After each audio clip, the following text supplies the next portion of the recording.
बलबीर पाल शाह के घर उमड़ा जन सैलाब। क्या 2024 में लड़ेंगे चुनाव? क्या थामेंगे कांग्रेस या बीजेपी का हाथ? आज इन सब बातों पर होगा बड़ा खुलासा। आज तक का सबसे बड़ा इंटरव्यू देखिए। बलबीर पाल शाह के यहाँ लोग हालचाल जानने के लिए पहुंचे। इस मौके पर शहर की तमाम हस्तियां उनके घर पहुंची। जब मीडिया से रूबरू हुए तो आज वो खुलकर बोलते हुए नजर आए। उन्होंने हर सवालों का जवाब दिया। बाबूजी, शहर में ये भी चर्चा हो रही है कि टाइगर अब लौट आया है। देखो भैया, अगर कोई सोचे कि शेर बीड़ा हो गया है तो ऐसी कोई बात नहीं है। जो सोचते हैं वो गलत अफवाहें फैलाते हैं। जी गुड़गांव चले गए, बीमार हैं, फलाना है, ढींगड़ा है। हम तो तरस गए इस बात के फ़ोन कर मैं यहीं हूँ भाई, आपके बीच में हूँ। तो लोगों ने आना शुरू कर दिया, थोड़े बहुत मिलने शुरू हो गए और वो प्रोपेगेंडा जो है वो ख़त्म होना शुरू हो गया। बाकी टाइगर कूनो पार्क में है, हम तो शेर हैं। आधे तो मर गए, बाकी का पता नहीं। एक छोटा सा सवाल। हाँ जी, क्या बलबीर पाल शाह जी 2024 का चुनाव लड़ेंगे? ये भैया लड़ाने वालों पे है।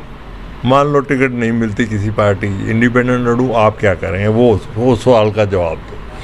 अगर बलबीर पाल शाह जी टिकट मांगे तो ऐसा हो नहीं सकता कि कांग्रेस में तो उनको टिकट मना हो जाए। आज तक तो मांगी नहीं है, फिर भी मिली है। देखो ऐसी बात है, वक्त में बदलाव आ चुका है और ज़रूरी नहीं है कि मांगने से भी मिले, और ना मांगने से भी मिल जाती है। कई बार पहले मिल गई, अब भी मिल सकती है।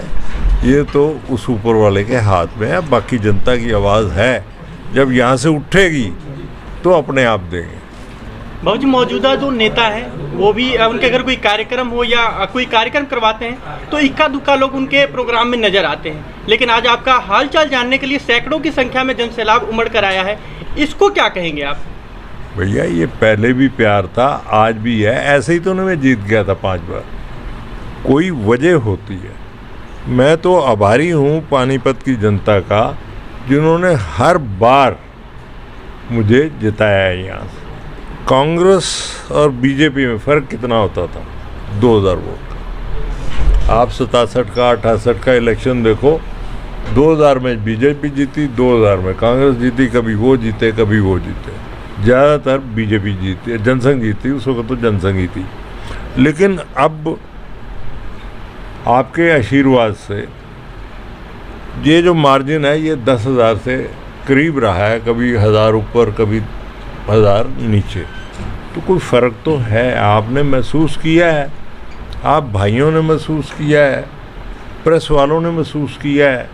तो ये सारी बातें इकट्ठी होती रही हैं। कुछ पारिवारिक माहौल है, मुझे आशीर्वाद मिला अपने बड़ों का, मुझे सेवा का मौका मिला।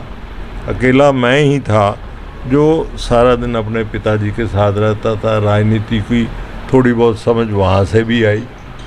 तो ये सारी बातें जो हैं इकट्ठी हुई, और फिर जैसे मैं चेयरमैन इम्प्रूवमेंट ट्रस्ट बना तो उसमें मेरा ख्याल है जो काम उस वक़्त मैंने कर दिया शायद ही और कोई करता।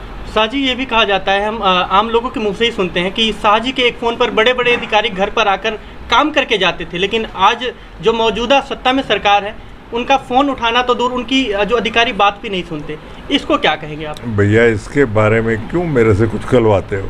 उनका नहीं सुनते, मेरा सुनेंगे, आप चिंता ना करो। अच्छा, एक राजनीति सवाल है, यहाँ मौके पर पूछना तो नहीं चाहिए लेकिन पूछ लेते हैं। चर्चा पूरे शहर में है। जो शहरी विधायक पानीपत के प्रमोद बिज जी हैं, वो कहते हैं 1482 करोड़ रुपए मैं शहर में लेकर आया हूँ विकास के लिए। कितना विकास हुआ है आपकी नज़रों में, क्या मानते हैं आप? ऐसा है, इसके बारे में मैं कुछ नहीं कह सकता। हिसाब उनके पास है, वो बताएंगे कहाँ से पुल किधर को गया, उस पर इतने करोड़ आ गए। वो उन्हें लाए कि नहीं लाए ये अलग बात है। लगे होंगे, मैं ये तो नहीं कहता नहीं लगे। लेकिन जो शहर का अंदरूनी हिस्सा है, सबसे बुरी हालत सफाई की, सीवरेज की है, पानी की है। जो चीज़ें हमारी बेसिक अम्यूनिटीज़ हैं वो जनता को मिल जाए तो मैं समझता हूँ वो बेहतर है। आज भी हरियाणा की जनता उतना ही प्यार आपको करती है जितना कि जब आप सरकार में थे तब करती थी। उस जनता के लिए आप क्या कहना चाहेंगे? मैं तो यही कहना चाहूँगा, उन्हीं का आशीर्वाद है। खड़ा होने लायक नहीं था, खड़ा हो गया। यहाँ तक भी अफवाह उड़ गई थी, आज गया ये रात को 12 सुबह पार्टी तैयार करो, हुई तो नहीं, फिर लौट आया। ये तो ऊपर वाले के हाथ में है। जहाँ दवा असर नहीं करती वहाँ दुआ असर करती। आप लोगों की दुआएं हैं जिन्होंने मुझे इस हालत में आपके पास पहुंचा दिया, बात करने लायक बना दिया, वरना तो ये हाल था कि मैं चल भी नहीं सकता था। 3 बार मेरा स्पाइन का ऑपरेशन हुआ है।